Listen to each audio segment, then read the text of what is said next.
very good afternoon, and I'm going to start calling you me old mate because we're getting together on a regular basis, Dion, aren't we? It's starting to feel really comfy. It's like, oh, good, it's a month. Here we go. It's time for a chat. So we were just having a chat off air, and we've got to tell all the listeners this today is welcome. You're seeing us for the first time in video, and this is what Dion looks like, and this is what I look like. And we've rebranded, so we're calling it the Humanity Food Series now. So if you've been watching the Global, or you've been listening to the Global Travel Channel Food Series with Dion, we're now merging it into the whole Humanity brand. And this is effectively going to be the first episode of us in video, and also calling it the Humanity Food Series. So Dion, welcome to the Humanity Food Series today. Thanks for having me back again, Mark. It's as we were jesting, it is good to be here, and it's something I do look forward to, because this new format, while I'm not wearing my chef whites and I'm sitting at home in the office, we're getting there. This is that walk before you run kind of concept, and I've got props and I've got all sorts of things I'm going to be sharing today, so let's have a bit of fun with it. Fantastic. And just for everybody out there who's listening or watching today, we are evolving, and Dion and I were just having talks about getting this video camera into the kitchen so that you can start to see some of this. So as Dion just said, we're taking our tiny steps. We'll get there, folks, and before too long you will see him in his white cape and calling himself Superman of the kitchen in Bundaberg. There we go. So as always, we're reached out to our listeners and asked them to provide us with a recipe for you to cook up, Dion, and tell us what country and who gave us the recipe today. Fantastic. We are going to Bulgaria today, and this was very generously handed in by Miss Greta Dimitrova, who's in San Francisco of all places.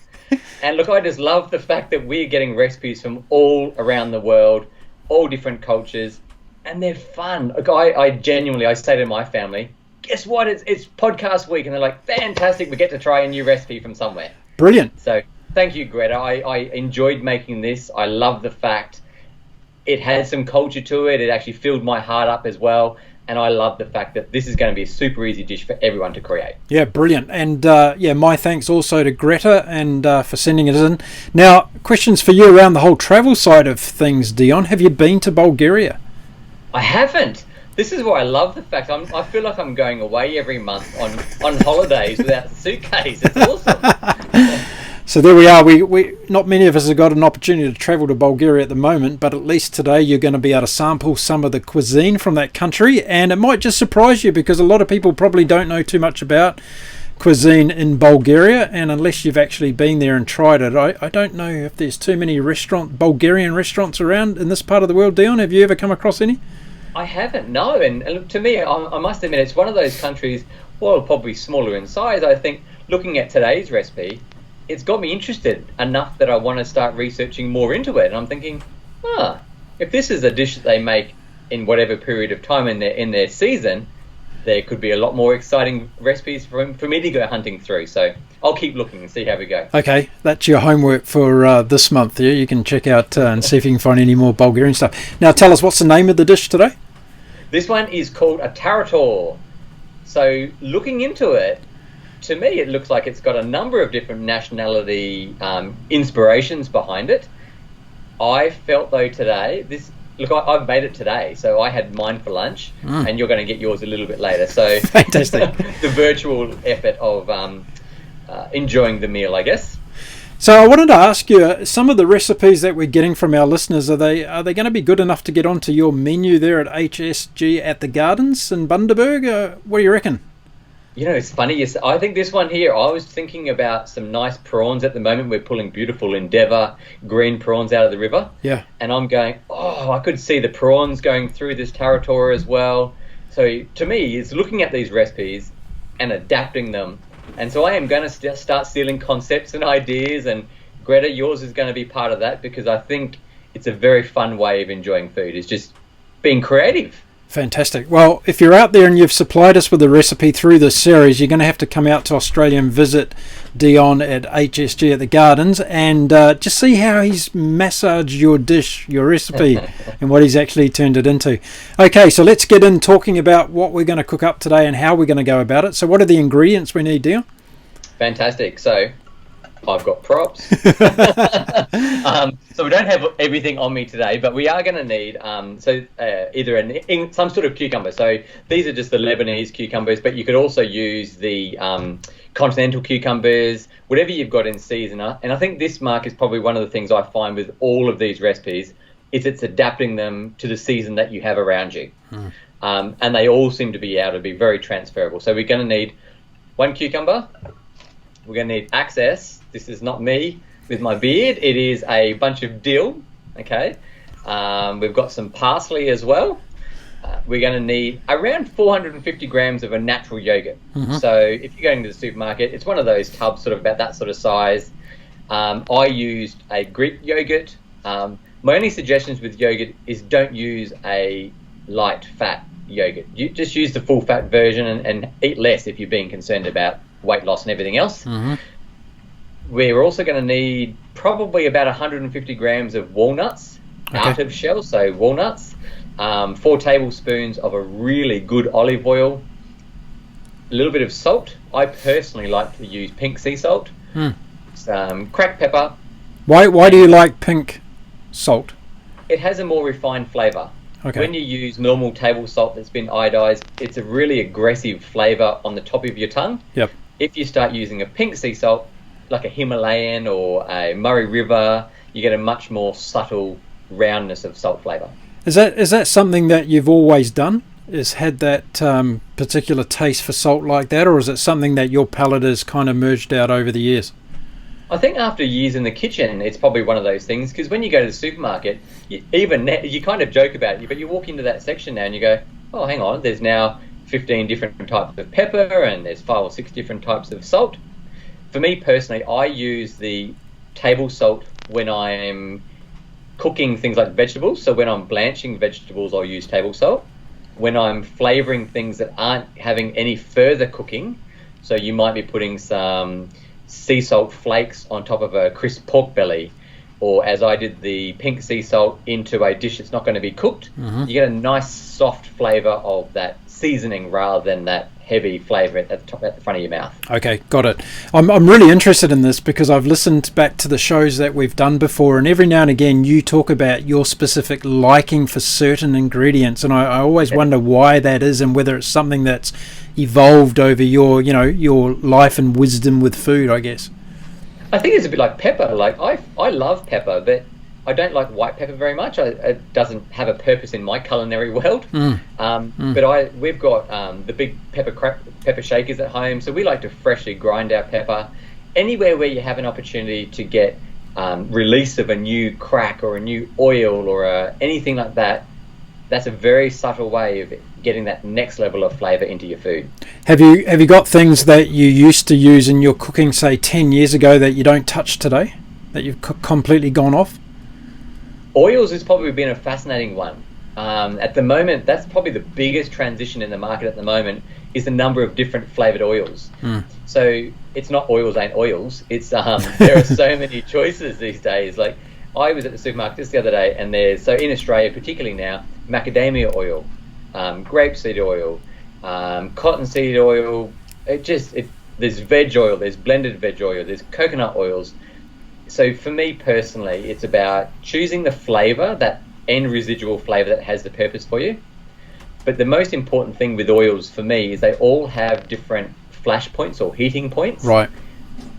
But when they're selling these products, they don't tell you that. They just say, oh, just use it like you'd use anything else, because they're looking for a direct sale. Yeah. Whereas if you're using a vegetable oil as a salad dressing or something else, it has a horrible flavour. That's where you can use a really nice macadamia or something a little bit softer. So I don't know, our mouth is precious. I don't really want to be putting in some horrible process into my mouth and going, yeah, no, I didn't enjoy that at all. Food is sensual, so if we spend a little bit more time researching how it is going to land on our tongue, we should be embracing that and going, oh, that's why we use that one.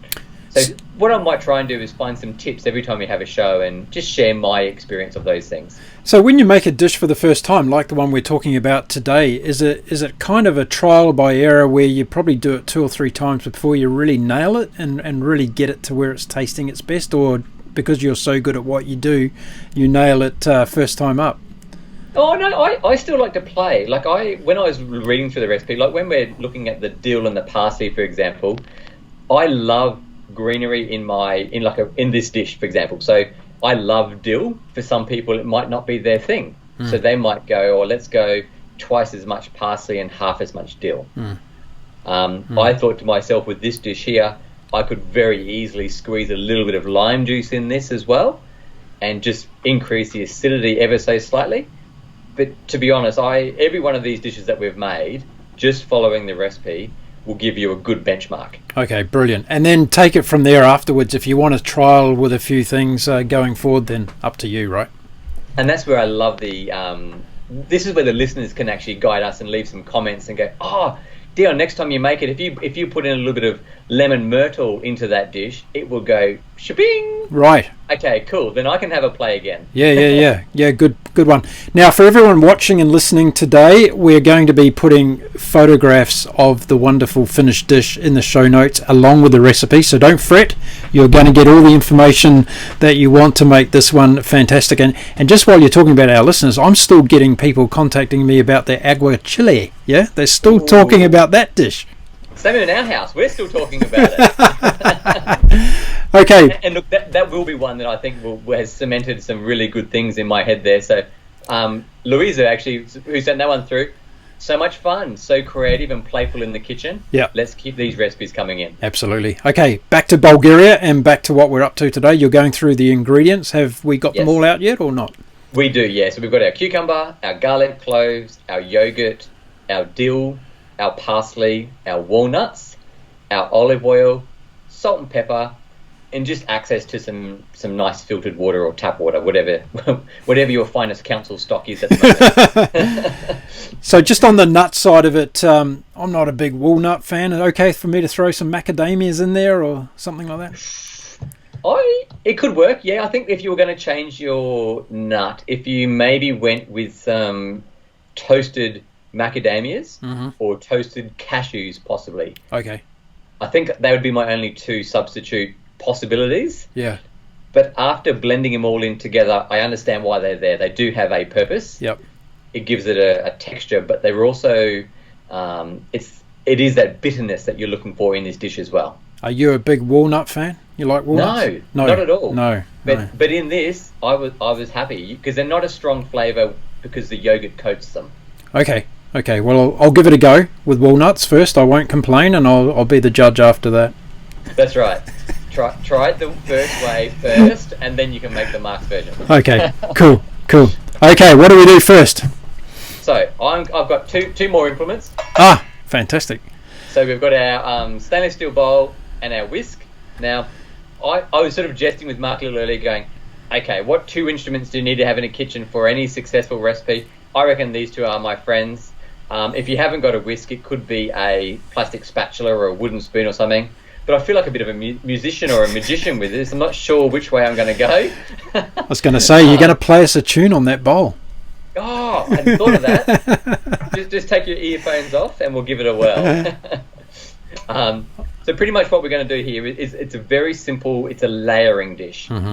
So these are ones where I like to go chopping board and knife, one thing, your mixing bowl as your second thing, and then as we start going through, you'll see how this dish just layers on each other. So it's a nice, simple dish. So if we start off with our cucumber, prep I prepared earlier. You don't have to, but I understand why. But you just top and tail it and peel the cucumber. You'll find with cucumbers, depending on how old they are, sometimes the skin itself is a little bit bitter. So all we do here is we've just removed the skin from the cucumber, sliced it, so laying it on the chopping board, we've just sliced it down the side of the cucumber here, probably about 4 or 5 mil, so we're only sort of talking about that sort of thickness. So what we're going to end up with is like a dice, cucumber dice that's been peeled. Okay. Once we've got our cucumber, just going to chuck it back in the bowl. small cucumbers versus large ones? Is there a big difference between the taste of a cucumber? Look, there is, yes. I personally prefer the little Lebanese cucumbers because I find they don't really have any seeds. Yep. More and more often I find with the bigger, like the continental cucumbers, because they've been growing a lot longer, they've got a lot more seeds in there. I don't think seeds in this dish would be necessarily my cup of tea, but if you've got a beautiful homegrown cucumber at home, use it. It's going to taste amazing. Okay, good. Rightio. Now, I think the controversial part of this dish is the garlic. It does call for 2 medium garlic cloves. I personally enjoyed it. Wow. With the right ratio here. I think if you didn't have the 2 garlic cloves, it would be a little bit flat. But my suggestion would be make sure that everyone in your workplace or everyone at the dining table is having it with you. And then it doesn't matter. If one goes in, we all go in. So don't perhaps make this for a romantic date dish. Or maybe have a nice glass of Pinot Grigio to wash it down or something. To me, it was beautiful with the garlic, but I still do have a nice natural aroma of garlic in my mouth as I speak. Right. Okay. So good. lucky it's not smell-o-vision. Smell-o-vision, no. And it's good that you're 400 kilometers away from me right now. Correct. So you're safe and I'm okay. Okay. So we've got our 2 medium cloves of garlic. Now, the trick with garlic, I find, when you're looking at it, it's a little bit like an onion. It has a top and tail concept. So when the garlic is actually growing, so it's obviously growing in the ground, you've got your stalks that come off the top. At the bit there, if you cut that off with your blade and then just squash it, then the skin virtually just falls off anyway. Okay. Nice and easy. Yep. I find a lot of people, and again, this is a bit of commercial reality, people tend to reach for a garlic crusher quite quickly. I believe personally you can do that. That's no problems at all. If you have the capacity and you want to have a bit of a play with your knife skills, let's do it. Now, I don't have a knife in my office. This is unheard of. But if we jest about it, I have a pair of scissors. So using the scissors as a pretend knife, a knife itself has a tip, it has a heel, and it has a blade. So what I find doing with your knife itself, once you've got your actual your bulb itself, so clove of garlic with no skin on it, we're going to use the blade and push down on the garlic. Yep. What it then does is it splits the garlic nice and flat. Put a little pinch of salt on that, and then just use your blade and rock back and forth until you get a nice, you'll see it will start to chop. And then as you go through, you can use the blade and turn it into like a pulp. Okay, yep. And what it starts to do is you get a lot of moisture coming through the garlic itself, and it turns into a really beautiful puree. Yep. So rather than just have a real harsh, aggressive crush of garlic, if we go with that nice smooth paste, we end up with a really nice paste that sort of blends through this dish and the yogurt nicely. Let me play devil's advocate again, because what if there's someone listening or watching today who's just not a garlic fan and they want to substitute it with something else? Is that going to be possible? Is it possible? To be not a garlic fan? No. Are they out there? Look, I would suggest with this dish, you probably need to have it in there. Right, okay. You could quite comfortably go back to 1 garlic clove, but I think I would want to see at least 1 in there, but go with the 2 and just make sure everyone eats it. Okay. Yeah, fair enough. Primarily because this is a very simple dish. There's not a lot of areas to hide in here. We'll save the non-garlic people for maybe our next dish. I was gonna double down and say that we should have more garlic in the next dish. More garlic, yeah, that's right. So we're pretty much in our bowl now. I've heard that garlic is helps fight against COVID-19. Did you hear that? Wow. No, I haven't heard that, but we can run with it. So we might actually call this the Bulgarian COVID-19 vaccine or something, yeah? The Bulgarian cold soup COVID cure. There we go. Okay. How viral it's going to go, but we'll give it a run. Continue on, fine sir. No problems. So in our bowl now, we've got our diced cucumber. We've got our two cloves of garlic puree in here as well. Mm-hmm. We're going to add in our natural yogurt. So literally all I did was it's a lid off, peel off, into the tub. I love it. It was so simple, but quite creative.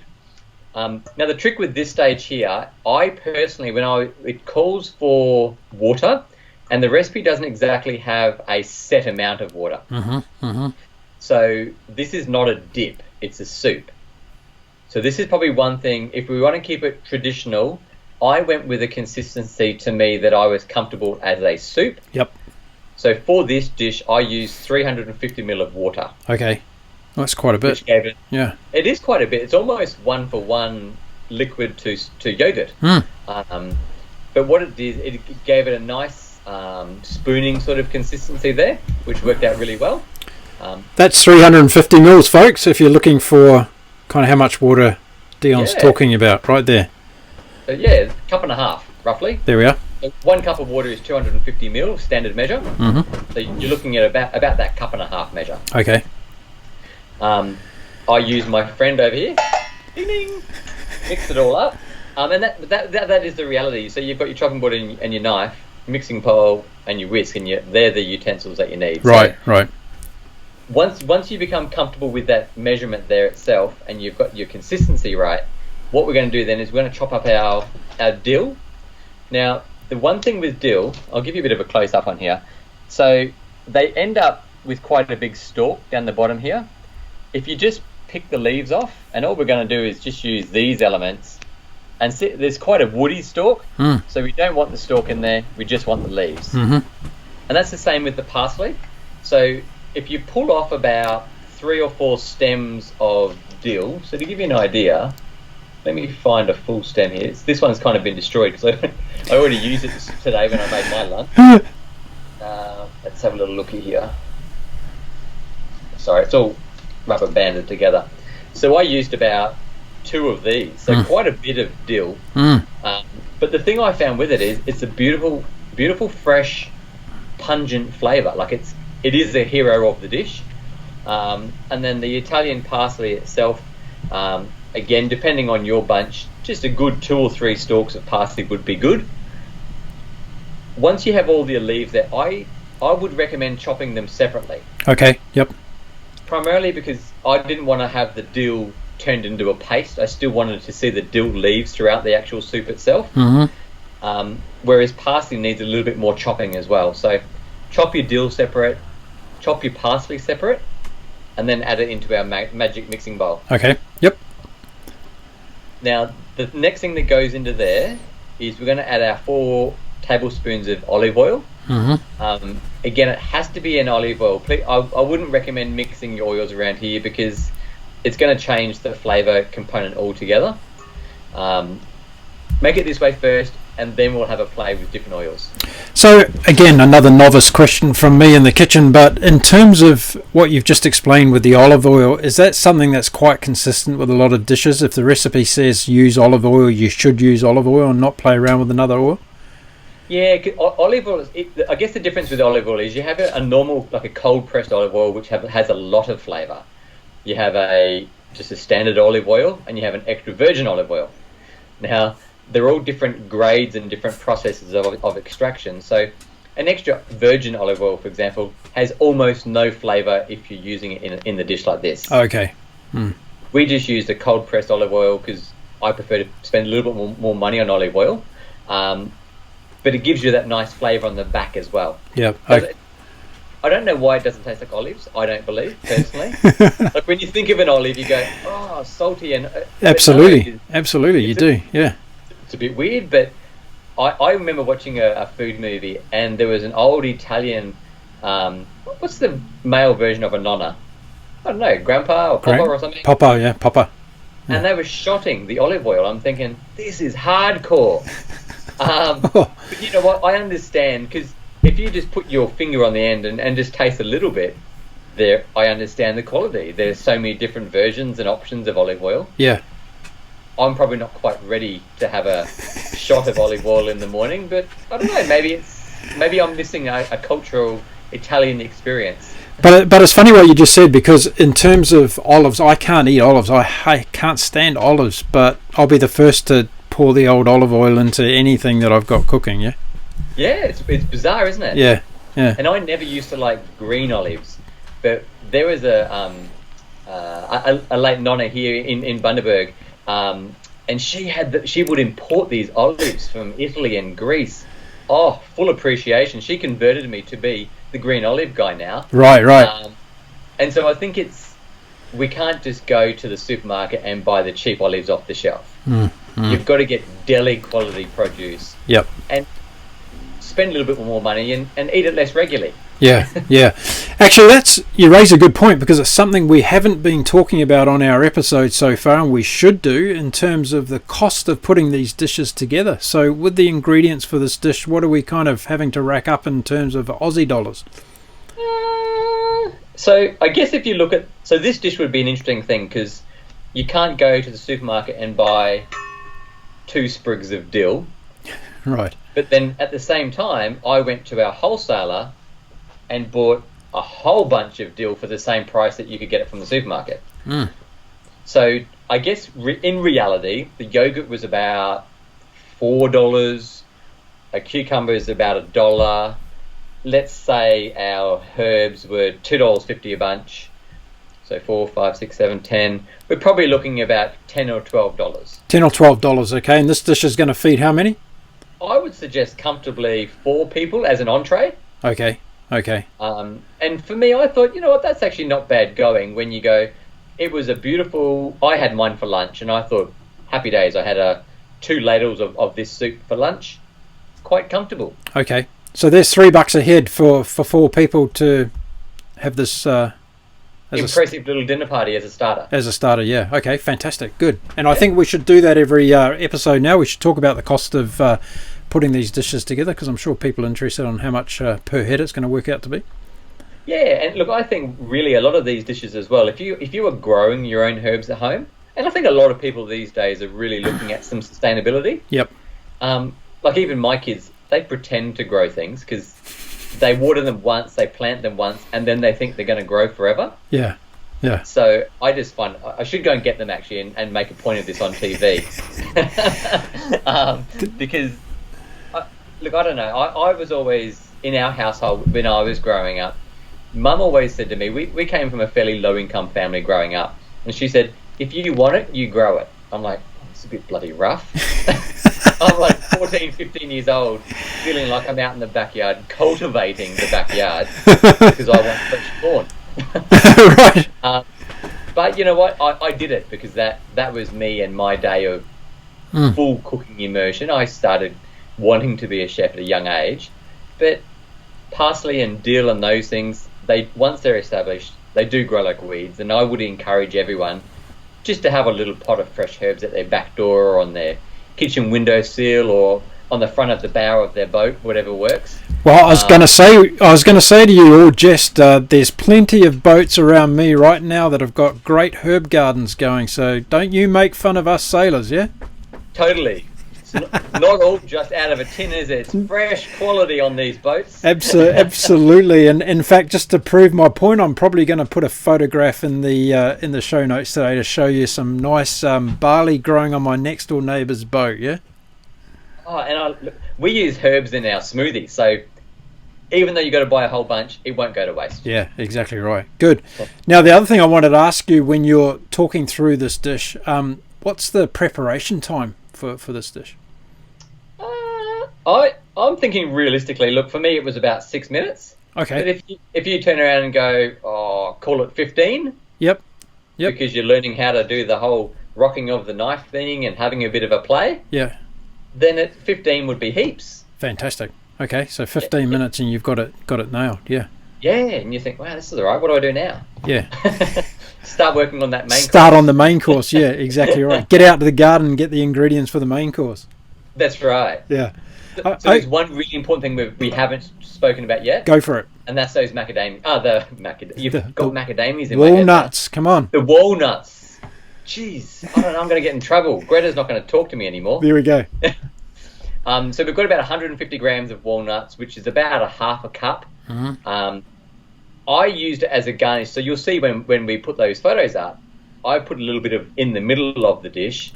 I think, though, really, if you do become friends with walnuts, you could probably hit it pretty heavy. Yeah, okay. Because to me, it was like we have smoothie bowls in the morning in our household. Yeah. So I'm thinking the yogurt soup part is the main element, and then the walnut was a garnish, and that was me being a bit visual and having a play with presentation. But I think if you went pretty hard with it, it would also be another way of bulking out the dish if you needed to. Extra walnuts. So the recipe calls for chopped walnuts. Mm-hmm. So again, for me, I went actually looking for my mortar and pestle. You know, those heavy stone bowls with getting a bit aggressive and letting out some steam.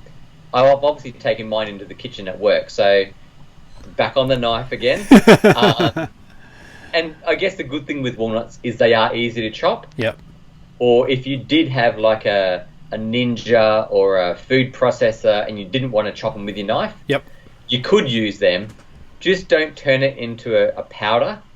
Like, just maybe pulse it so you get a nice coarse texture of the walnuts, because you still want to see a little bit of crumb rather than a powder. Yeah, okay, yep. Makes sense, yep. So now the walnuts, though, we're going to keep either on the chopping board or keep them separate, because as I use them as a garnish. Garnish, yeah, right, so okay.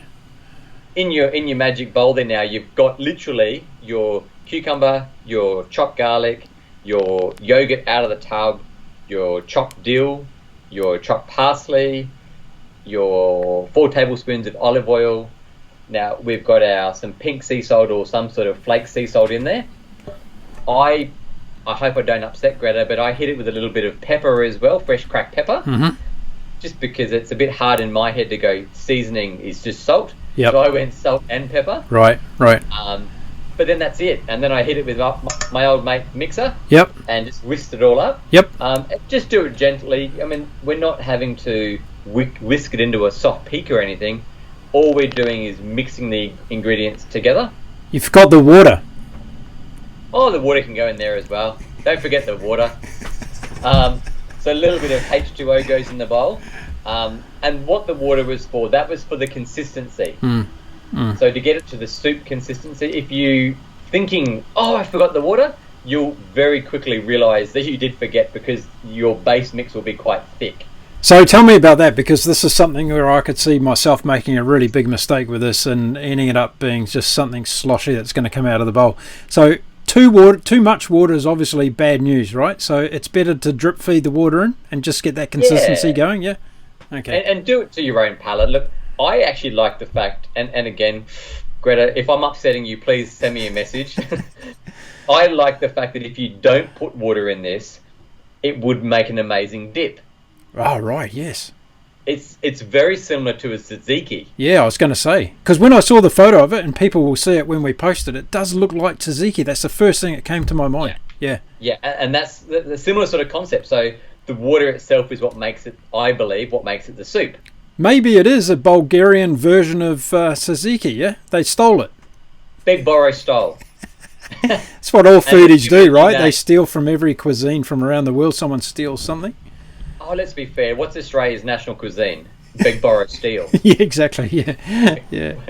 We're only having a play with recipes, and it's very hard to be an innovator in the food space when globally, how many awesome foods are out there? So let's just be cheeky and have some fun with it, I guess, is where I'm at. But, you know, in all seriousness, that's a great tip, because this dish all of a sudden has 2 options straight away, right? You can have it as a dip, or you could have it as a starter. So if there's only two of you in the household, for example, you could go tzatziki for the first night, and you go, oh, what do I do with that tzatziki on day 2? Put a bit of water in it. Put a bit of water, and now we're over to Bulgaria, and we're going to have some soup. Fantastic idea. Did you hear that, Oscar? You're going to have 2 nights in a row, mate, where you're going to have this dish. It'll be fun opportunities to keep it going, and I think that's my thing is, I don't want food to become a science experiment. Don't get me wrong. It's not about having, I wonder if I can make this last for a week or 2 weeks.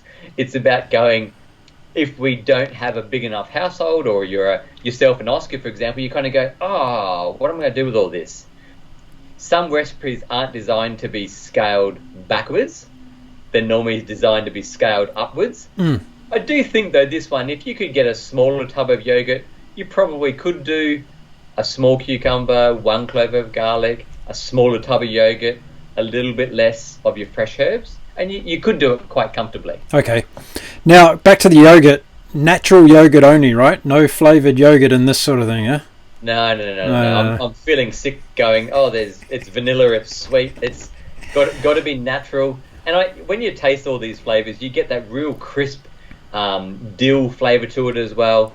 And to me personally, like yourself, Mark, the walnuts is not my favourite element, but in this dish, you're not tasting them on the tip of your tongue. You don't get that bitter. What you do get, though, is the textural part of the walnut, and that to me is why it is a hero in the dish. But try it with walnuts and then maybe talk about subbing out the nut. Okay. Now, in terms of, and I think I've asked you this on every show, in terms of actually finishing the dish off, and from the time you've finished it until you're starting to eat it, should there be a downtime? Should it sit for a while, or can it be something you just go for it straight away? I think the only area with this one here is you could make it in advance, no problems at all. I don't know that I would probably personally enjoy it being at room temperature. So if you're using water from the tap, make sure it's not Kimberley Cool or Alice Springs temperature. Like you really want to make sure that we're talking 15 degrees water or something, like cold water out of your fridge if you've got cold water. But I think definitely make sure it's served cold, because I can't get my head around warm yogurt. I'm not feeling comfortable with that. No. But other than that, if you made it earlier that day and served it that night, it would carry fine. The only area you'd probably be a little bit concerned of, so I'm just looking down to my cucumber and all my props down here, is if you've got chopped cucumber, I probably wouldn't want it going a couple of days, because you'd find all the moisture from the cucumber would start to break down. Yep. But that morning for that night would be happy days. Okay, fantastic. Now, as you were preparing this, I know what you're like. You're already thinking about the next dish. So were you thinking this would go really good with having a certain main after it? Was there a main course that you would say would be really good after making this? I was actually thinking of a glass of Pinot Grigio. Right, okay. Was that bad? But it was lunchtime. Like, let's be fair. Yeah. I would think it would be a beautiful follow or precursor to some seafood. Or some chicken. I don't know that I would go from a yogurt dish into a red meat dish. Right. But certainly something, keeping it light, I think would be a real nice, fresh, vibrant something. Or if you were going to go red, if we wanted to cross-culture a little bit, whether you did something like a kofta, if you were going to have a play with the tzatziki sort of style. Middle Eastern, something where you could keep it tapas style maybe. So I'm now starting to think of having it as a dip with a couple of slices of naan bread or something like that on the side. That, again, Greta, you can beat me up later. But I felt that it could be a cross-cultural experience if you need to bulk it out. Rather than having a second course, I think a naan bread would go gangbusters. I thought personally as well, instead of walnuts on top, you could maybe do a really nice walnut sourdough or something. Yes, I was just going to say, you took the words out of my mouth, because I was going to say HSG at the Gardens probably has nice sourdough coming out of the kitchen every morning, do you? Oh, we're a bit spoiled. We don't make it. We've got an artisan baker here in town, Pocket Storehouse. Right. That stuff is gold. If you can't get your hands on it and you don't want to make it, you've got to find a local artisan baker, because those guys there, seriously, wherever they are in the world, full credits, home proper sourdough, flour, water, salt is a skill, and it's the bomb. We love it. Okay. We eat way too much sourdough in our house. I've got to say I love it as well, but I tell you what, I've got to find out. Maybe Greta, you can tell us what the standard bread process is in Bulgaria, because I haven't come across too much Bulgarian bread. And we might be selling them a bit short, because there might be a very good loaf of Bulgarian bread that might go well with this dish as well. Yeah, totes. I feel like I'm giving Greta more homework than she gave me. Well, it's gonna be interesting to hear her thoughts on your variations. That's for sure.